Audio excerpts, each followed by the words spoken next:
Preservar o meio ambiente é um ato importante não só para a humanidade, mas também para todos os seres que habitam a Terra. Afinal, é nela que estão os recursos naturais necessários para a nossa sobrevivência, como água, alimento, matérias-primas. Sem esses recursos, todas as formas de vida do planeta poderão acabar. Mesa de debates. Oferecimento Unimed Juiz de Fora. Baixe o aplicativo. Seu plano em suas mãos.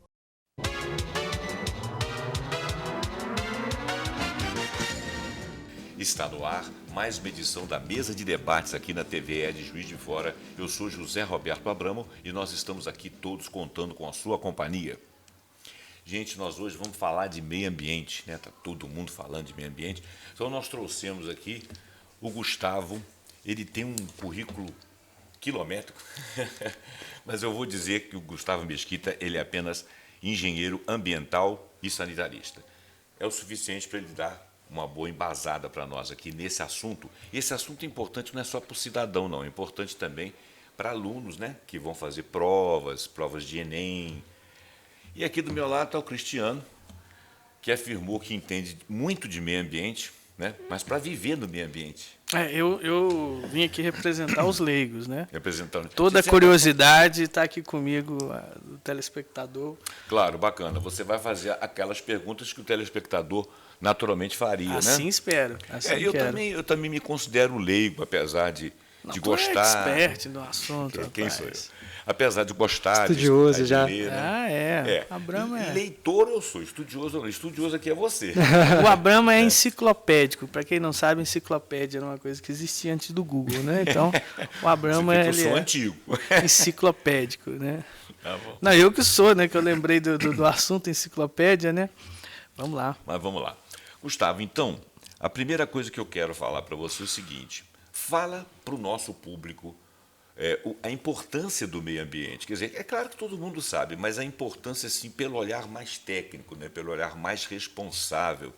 Porque a gente tem aquela sensação, não vamos jogar lixo aqui, né? O carro está com escapamento ali, você está com mau cheiro aqui, mas não é bem disso que nós estamos falando. Isso são pequenas partes que, no todo, vão compor uma agressão monstruosa ao meio ambiente, e nós estamos nessa condição. A gente está aí infectando aí as áreas adjacentes às nossas residências, às nossas cidades, os oceanos, os mares, rios. Diz aí para nós.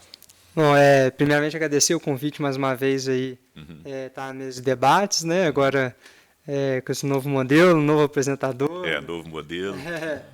Bacana. Legal. Também dá boa tarde para vocês, né? E para o nosso público. O que eu sempre falo sobre o meio ambiente, que eu acho que poucas vezes a gente para pensar, é que, na verdade, preservar o meio ambiente nada mais é do que uma gestão de recursos consciente, igual acontece numa empresa.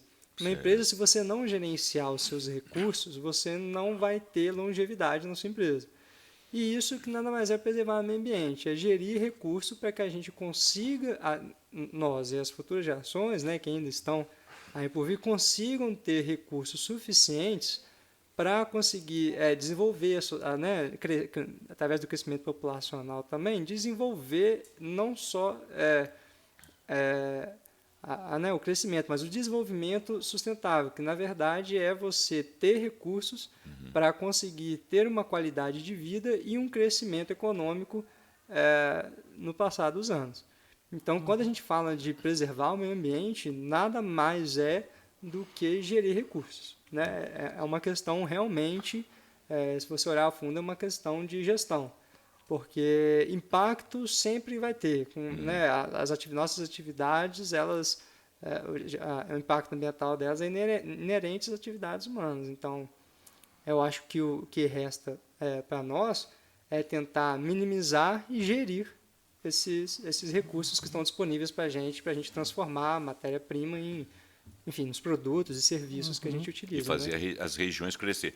Numa leitura que eu estava fazendo, primeiro, a gente tem mania de falar assim, o primeiro mundo dizimou as florestas dele, o primeiro mundo acabou com seus rios e agora vem para cima dos nós querendo preservar o nosso. Olha, isso em parte pode até ser verdade, pode ter questões políticas que a gente não vai discutir aqui nesse momento. Mas a questão é o seguinte, o primeiro mundo, ele já conseguiu reflorestar 47% do que havia perdido nesses últimos parece 50 anos. E o interessante, em vez deles abrirem mais frentes, por exemplo, agrícolas, né? Em vez deles abrirem mais frentes agrícolas, desmatando, eles estão, com a tecnologia avançando, eles estão aumentando a produtividade das áreas que já são ocupadas em modalidade agrícola. Sim. Isso é só para citar um exemplo. Quer dizer, o que você está falando aí é trabalhar o recurso, né? Se você tem uma empresa, se você pode, com essa empresa, gerindo os seus recursos, você gastar menos e produzir mais, você está fazendo gestão de recursos e isso está sendo sustentável. Sim. Né? Porque nós não temos matéria-prima infinita, não é isso? Exatamente.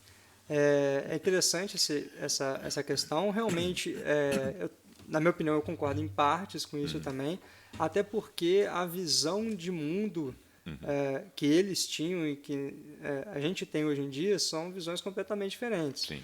Só que o que eu não concordo, na verdade, é essa segregação de falar que tentar justificar um erro no outro, né? Claro, claro. Que se eles degradaram e agora eles estão tentando proteger o nosso, quer dizer que a gente também tem o direito de degradar igual eles degradaram. Não é bem assim, né? Um erro não justifica o outro. Um erro não justifica o outro. E mesmo porque esses impactos, eles têm o que a gente faz aqui no Brasil, enfim, na Amazônia, que está muito em voga hoje em dia, tem impactos globalmente, né? Tem. Então, os interessados nisso não são só os brasileiros ou os países de terceiro mundo. Os países de primeiro mundo também, né, têm esse interesse na preservação. É claro que você tem que respeitar algumas questões políticas e também territoriais. A questão da soberania. Soberania, eu acho exatamente. que eles podem nos instruir com a experiência deles. É claro que eles evoluíram da destruição para a recuperação. Isso é óbvio que houve. Claro que existem interesses subalternos, isso sempre tem, né? Tem sempre, mesmo quando você faz um bem, tem sempre alguém que quer se aproveitar. Mas nós não vamos invalidar, né? Vestir a roupa da preservação do meio ambiente, eu acho que é uma coisa necessária, é uma causa necessária, é o que você está falando. Sim, é uma causa necessária e acho que mais até do que a gente se dá conta, né? Igual a gente estava conversando aqui um pouquinho antes de começar o programa. Sim. A gente vê que os impactos no meio ambiente que a gente consegue sentir, eles são crônicos, né, que a gente fala. Então, na verdade, um impacto que você causa agora, talvez no período de tempo que você observe esse impacto, você tenha para observar esse impacto, você não consiga sentir as causas. Claro. Mas não quer dizer que isso não vai acontecer. É isso que eu acho, sabe, Gustavo, que é um dos desafios de vestir, por exemplo, a camisa, né, do meio ambiente, de conservar, de gerir os recursos do nosso meio ambiente. Porque muitas vezes a nossa cultura, eu falo do Brasil e outros países, até mesmo países do primeiro mundo, como foi o caso citado aqui, porém agora eles estão tendo que repor. Não só por uma questão, igual você falou aí, ecológica, que abraçaram, mas também estão vendo outros motivos por trás disso.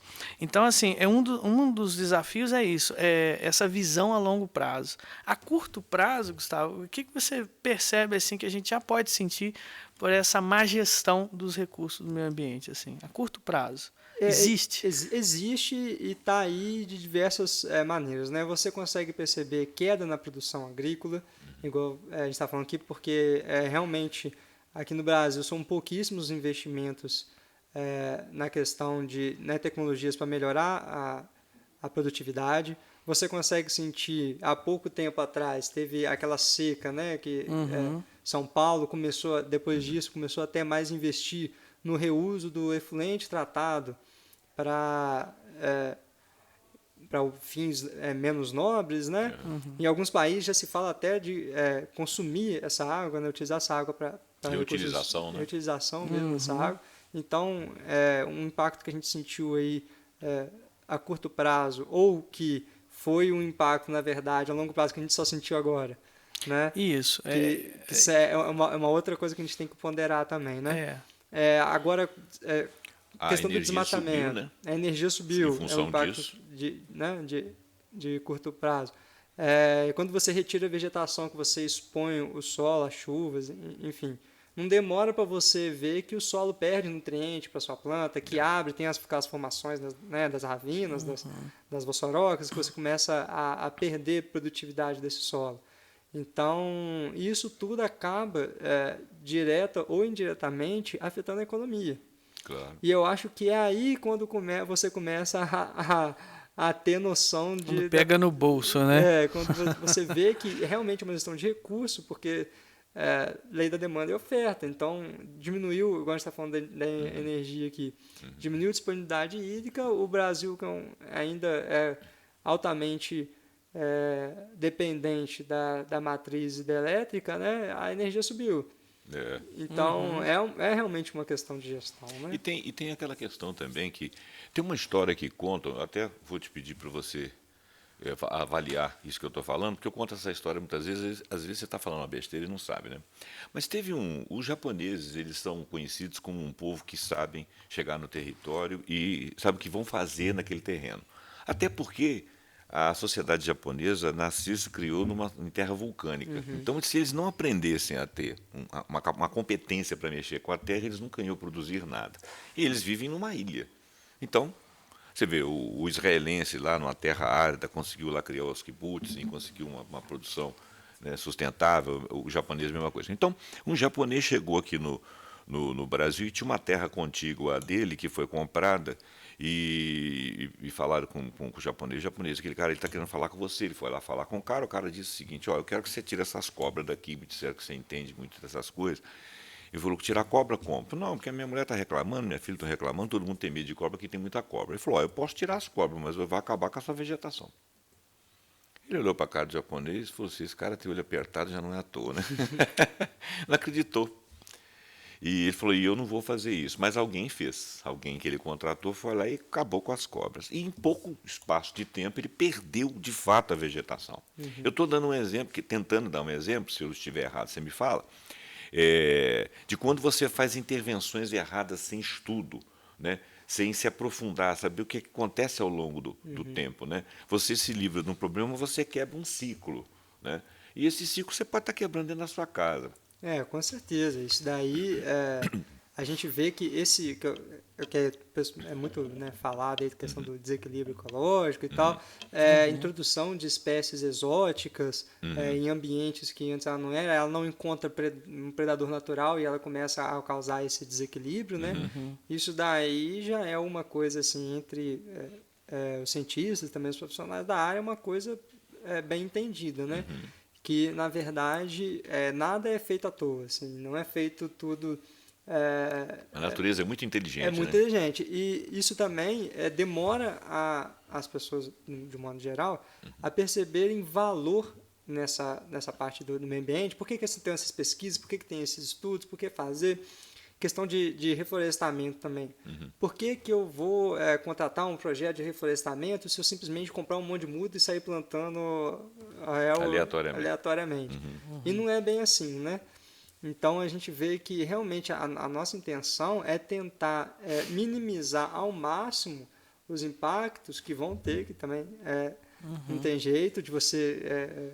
o crescimento econômico, né, vai ter impactos antrópicos, então... Isso aí é uma coisa...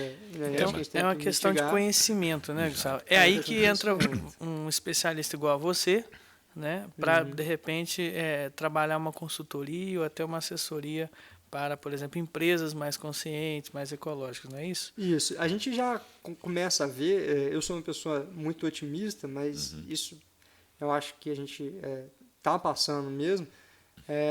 Apesar da gente a gente ainda tem aquelas pessoas que... talvez não enxerguem valor nisso, ou... acho que é frescura. Enfim, mas os empresários, que eu digo empresários mais por conta das grandes ações aí antrópicas serem desenvolvidas por pessoas que estão empreendendo... O impacto deles no meio ambiente é maior, né? Eles já estão com uma consciência muito diferente do que alguns tempos atrás, né? E cada vez mais pessoas realmente procuram para regularizar, entendem essa importância não só da responsabilidade de cada um deles, né? Que responsabilidade realmente se limitaria às leis, às normas que eles têm que obedecer por responsabilidade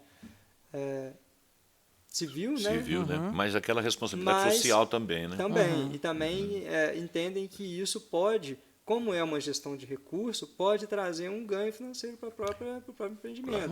Você vê, para você poder vender carne para a União Europeia, você precisa de ter uma produção ecológica dentro dos parâmetros, né? Exatamente. Que de repente pode não ser os nossos, de acordo com a nossa legislação, mas é de acordo com a deles, né? Exatamente. Então entra no conflito. Agora eu queria aproveitar essa colocação do Cristiano aqui e falar para o nosso telespectador que o Gustavo, ele é engenheiro, sócio-diretor, engenheiro da Cimo Ambiental. Isso. Ele presta consultoria. De repente, você tem uma empresa, você quer fazer loteamento, você tem uma fazenda, você quer mexer com alguma coisa, você pode consultá-lo, né? Onde que é a sua empresa? Nós estamos aqui na rua Talíba de Barros, 182, sala 510, que é naquele Rossi o Home Rossi. Business, do lado do Independência Shopping. Juiz de Beleza. Fora. Juiz de Fora, MG, pertinho da Isso. minha casa. Vou lá tomar café na empresa. É lá perto do Shopping Independência, né? Perto do Shopping Independência. Isso Bom, aí. eu peguei essa deixa dele aqui para dizer que ele pode dar esse amparo em fazendas, em construções civis e outras demandas que a pessoa achar que precisa de um competente, né, de uma pessoa que possa gerir isso aí para ela. Agora, eu queria perguntar para o Gustavo. Nós temos aqui algumas pessoas que estão nos assistindo aqui, são possíveis alunos, né? E como ele disse aqui, no frigir dos ovos, por mais que a gente leia, nós somos leigos. Você não, mas nós somos leigos. Eu me considero leigo, embora eu seja Olha, você curioso. acabou de dar uma aula sobre a geologia, né? Do povo do Japão. Eu fiquei impressionado, que eu acho que Mas faz jus ao título enciclopédico. Viu? Muito obrigado.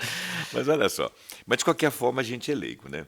Mas então, como tem alunos aqui agora, e eu queria que você passasse assim o beabá. Então eu peguei umas coisas assim, por exemplo, árvores, pesca, cuidado com a água, animais silvestres, cuidar de lixo, reutilização, reduzir consumo. Seria como gerir o meio ambiente como indivíduo, então. E como indivíduo no microcosmo, né? Porque quando as pessoas pensam assim, meio ambiente faz isso aí é a terra toda, né? Eu não vou mudar o mundo, não. Você pode mudar somando, né?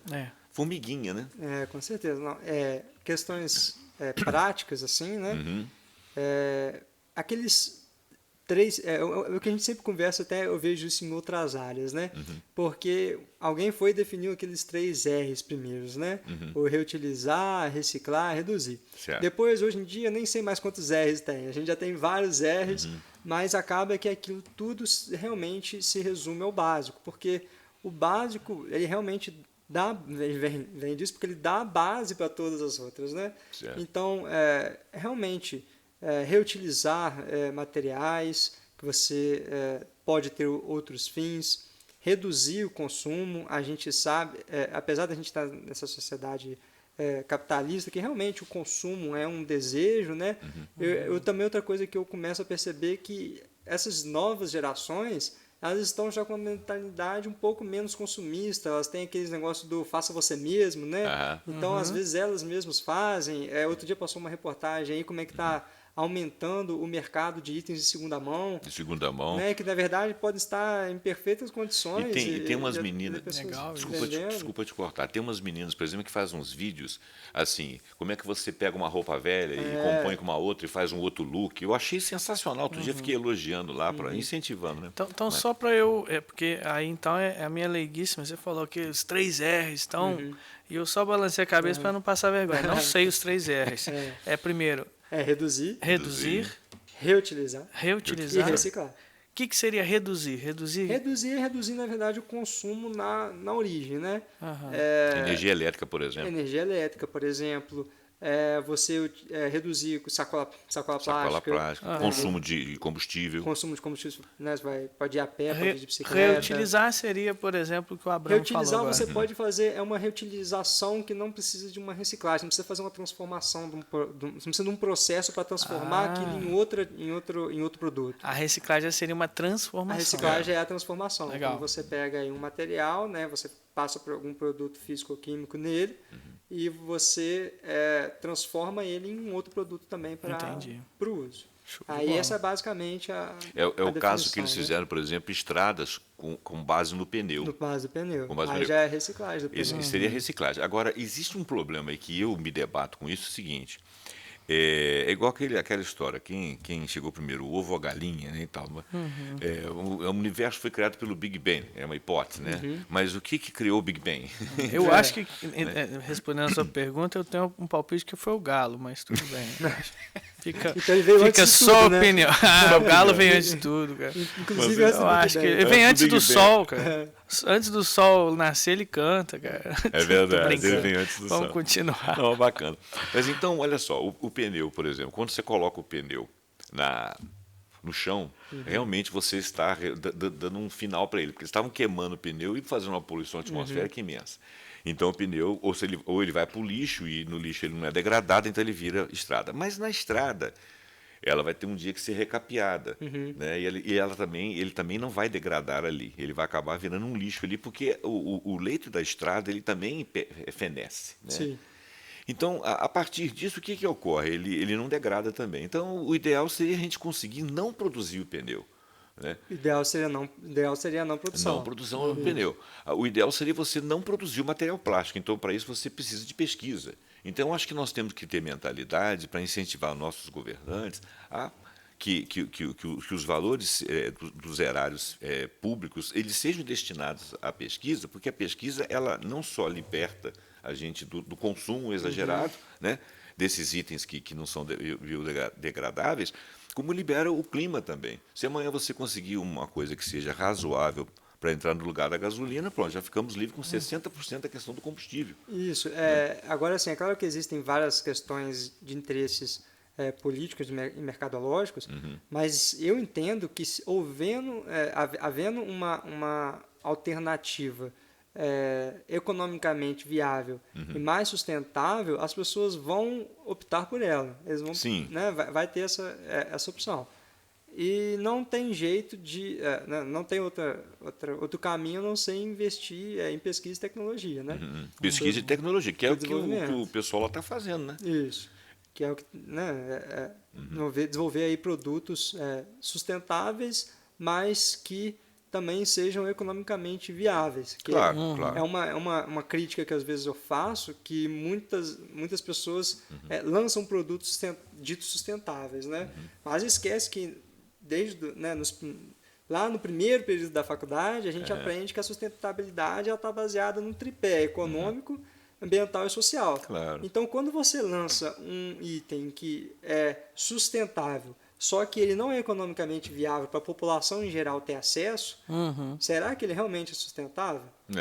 Ele pode ser ecologicamente correto, mas ele é sustentável? Sustentável. Se ele sai num preço aí que Só para alguns, né? que a população em geral que não realmente tem poderia capacidade fazer de diferença não tem acesso. Ontem eu estava vendo que eles estão fazendo fazendas de insetos, criando inseto. Então tem uns grilos gordinhos lá que dá para tirar muita carne. Diz que o aproveitamento proteico da carne dos insetos chega a 95% da massa, que é 6 vezes mais do que a maioria dos animais que nós usamos em fazendas normais, comuns. Mas acontece que aí fizeram um hambúrguer de uma larva lá, quase 100% do aproveitamento. Mas um hambúrguer é carésimo, porque a pesquisa é muito cara. Muito caro. Pois é. Não adiantou nada, entrou no que você falou. Realmente. Aí não teve acesso à população. Ainda tem a questão cultural, né? Se isso vai ter uma aceitação no mercado. Pois é. Porque eu, por exemplo, não aceito. Então, a gente volta de novo. Como eu disse, eu sou leigo, né? Estou representando os leigos aqui. Agora, a minha área é muito a parte comportamental. Entra de novo naquilo que eu perguntei no início, assim, como é que as pessoas podem... Você falou dos 3 R's, eu achei muito legal. Agora, como é que as pessoas podem ter uma visão a curto prazo para um comportamento mais ecológico na vida delas? As empresas precisam ter essa responsabilidade, porque elas são as que mais, talvez, num nível maior, né, numa escala maior, pegam os recursos, né, e reciclam e transformam. Mas e nós? Eu, né, leigo, outras pessoas, no dia a dia, como é que isso vai impactar como benefício para mim? eu cuidar do meu meio ambiente? Mais uma vez, a questão de gestão de recursos, né? Então, você reduzindo, por exemplo, o seu consumo de gasolina. Isso no final do mês vai ter uma redução E o seu custo do seu financeiro. custo significativo. Aí entra naquele tripé que você falou, Entra no tripé. economicamente bem Isso. e Economia, meio ambiente e a questão social, né? Que é o tripé sustentabilidade. Então, eu vejo que as pessoas também começam a ter primeiro, isso implica em qualidade de vida, né? Redução do seu custo. Você vai comprar uma coisa de primeira mão, que é um item novo, que custava X, às vezes comprar o mesmo item que é a mesma coisa e custa metade do preço. A gente vê também uma melhoria no bem-estar das pessoas. As pessoas, até por estarem fazendo essas medidas sustentáveis, elas sentem que elas estão contribuindo para uma causa maior e elas sentem bem com isso. É questão do pertencimento, né? Questão do pertencimento. Você pertence a uma sociedade que evolui. A gente pegou aqui, nós estamos caminhando aqui para o fim do programa, então, aproveitando a deixa dele aqui, o que o cidadão, o Cristiano, né? O que o cidadão comum pode fazer? Nós estávamos conversando antes aqui, por exemplo, preservar o seu jardim, preservar a árvore da sua rua, né? Tem gente que fala, não, tira as árvores daqui porque dá não sei o quê, dá sombra, você não vê lá. Porque é isso, gente. A árvore é a coisa mais linda que tem, né? Tem um jardim onde você puder ter jardim, reutilização de água se for possível, evitar dar muita descarga, né? Da descarga é uma coisa complicada. A questão do descarte de lixo também, descarte de materiais, pilhas, materiais plásticos, o próprio computador, será que não tem jeito de você consertar, reutilizar a peça? Eu fui perguntar eu pedi 2 impressoras, aí cheguei para um rapaz e falei, poxa, eu vou jogar isso fora? Não, tem um pessoal que desmonta a impressora, dá para não sei o quê, para reutilização, para aí já entra em reciclagem. reciclagem, né? Entra em reciclagem, eles compõem com outros, e alguns conseguem usar alguma coisa da impressora lá, não sei, funcionando. Então, quer dizer, existem algumas coisas que a gente poderia fazer, né? E que o Gustavo aqui passou para nós. E o principal para mim, eu adoro árvore, né? Então, quando eu vejo árvore cortada, assim, eu gosto de coisa de madeira, eu fico pensando, depende da árvore, tem que cortar a árvore, né? Não é uma coisa legal. Evitar usar muito plástico também, né? Evitar usar muito plástico. A questão da árvore tem uma coisa muito interessante que a gente não pensa, que são que na verdade é a criação dos microclimas, né? Nas cidades. Então, isso, inclusive, pode reduzir significativamente o seu consumo de energia elétrica com ar-condicionado, com ventilador, com refrigeradores. Então está aí mais uma função da árvore. Não é só a questão paisagística, né, de ficar um negócio. E a evapotranspiração, né? E evapotranspiração. Ela aumenta a umidade relativa do ar. Exatamente. Aí, extrapolando lá para a Amazônia, que há uma coisa até para os estudantes aí que isso cai em prova, você pode anotar aí que isso cai em prova. Com certeza. A Amazônia, ela é diretamente responsável pelo regime de chuvas aqui no Sudeste. Do Sudeste, Então, assim, inclusive manutenção da água, né, para a energia não ter que subir. Se você vê, quando teve a seca de 2014, 2016, por exemplo, nós ficamos com os reservatórios baixos, pagou-se luz mais cara. Sim, né? Com certeza. E realmente a chuva aqui depende muito da evapotranspiração. São os rios aéreos. Os rios aéreos. Eu sei que a gente está acabando, mas essa última, sem entrar na questão política, né? Mas essa última polêmica, esse último episódio aí da Amazônia, que foi então mais divulgado, mais falado, ele teve uma diferença com relação a outros, porque isso já acontece há um tempo. Já. Então, qual que seria a diferença, sem ser a política? Sim, teve algumas questões que estão sendo levantadas, porque essas queimadas desse ano, questões de número de focos e de área queimada, ela não teve nenhuma surpresa que extrapolasse a níveis... Foi até um pouco menor que o do ano passado, pelos índices lá que eu vi. Na verdade, ela foi um pouco maior do que a do ano passado. Ah, foi maior? Foi um pouco maior, já ultrapassou ano passado, né? Mas não foi nada assim de se assustar quando você pega a série histórica que é medida pelo INPE, né? Desde 1998, se eu não me engano. A grande questão é o porquê dessas queimadas, né? A gente tem alguns estudos que indicam que essas queimadas na Amazônia, elas geralmente decorrem de um processo no aumento do preço das commodities, como soja e carne de gado, e também podem estar, ou especulação fundiária, quando o teu país passa por um momento de instabilidade, você logo quer comprar terra, né, como uma questão de investimento, ou por grandes períodos de seca ou fenômenos como El Niño e Laninha que podem estar acontecendo. Eu acho que o que assustou esse ano, na verdade, foi que, apesar da instabilidade, a única coisa que poderia justificar isso é por causa da instabilidade econômica e política que está tendo na especulação fundiária. Mas os preços das commodities, eles não tiveram uma alta que justificasse a derrubada de árvores para abrir mais espaço. Não teve a gente não está num ano de El Niño nem Laninha, então a gente não tem uma seca então, das 3 possibilidades, a segunda é a mais provável. Na verdade, o que eu percebi, e eu acho que o que está sendo mais discutido e que tem que ser mais apontado é porque foram queimadas realmente criminosas, né? Porque você quer ver uma coisa? Olha só. A floresta amazônica, ela não tem como no Cerrado aquele fogo espontâneo, né? Porque ela é muito úmido também. Porque ela é muito úmida, então lá não pega fogo. Quer dizer, para aquela área ali ter pego fogo, não foi espontâneo. Aquela madeira tinha que estar no chão. Sim. E a área tinha que estar seca, senão não ia pegar. E você percebe... E fizeram tudo ao mesmo tempo. Quando você pega os dados lá dos satélites que monitoram, inclusive em tempo real, foi um aumento significativo dos focos e da área queimada de uma hora para outra. A gente estava num ano que estava até abaixo da média histórica, sem muito problema. Agora, em setembro, já começou a diminuir. Inclusive, até... Eu estava pesquisando esses dias aí, até sábado, domingo, a gente estava tendo uma redução em relação ao ano passado, agora já nesse mês, né? Só que foi uma alta repentina, né? E aí tem toda aquela questão do Dia do Fogo, que foi, na verdade, organizado por grupo de aplicativo, de WhatsApp.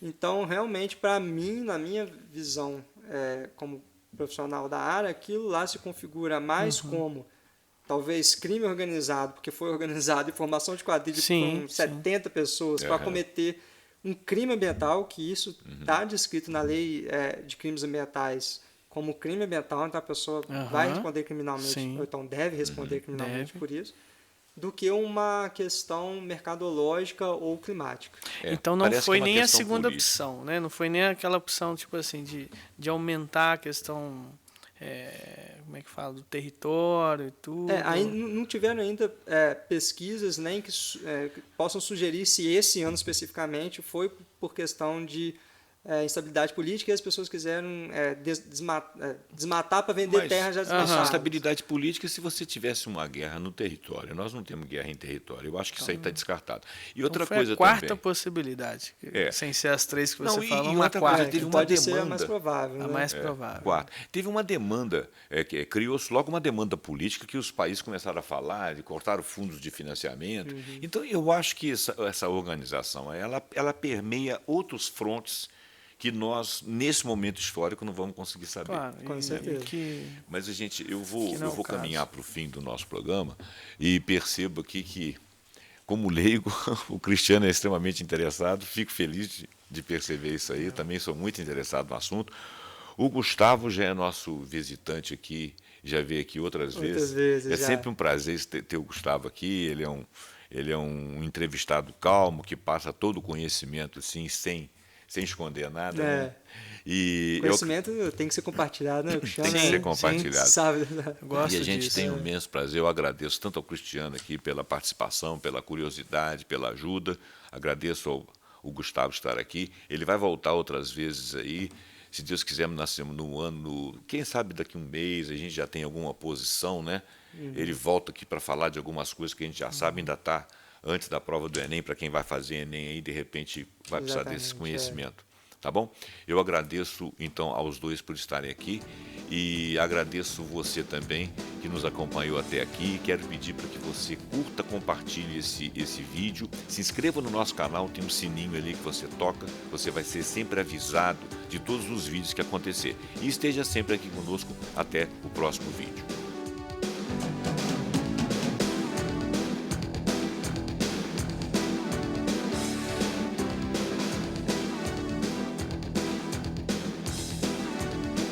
Mesa de debates. Oferecimento Unimed Juiz de Fora. Baixe o aplicativo. Seu plano em suas mãos.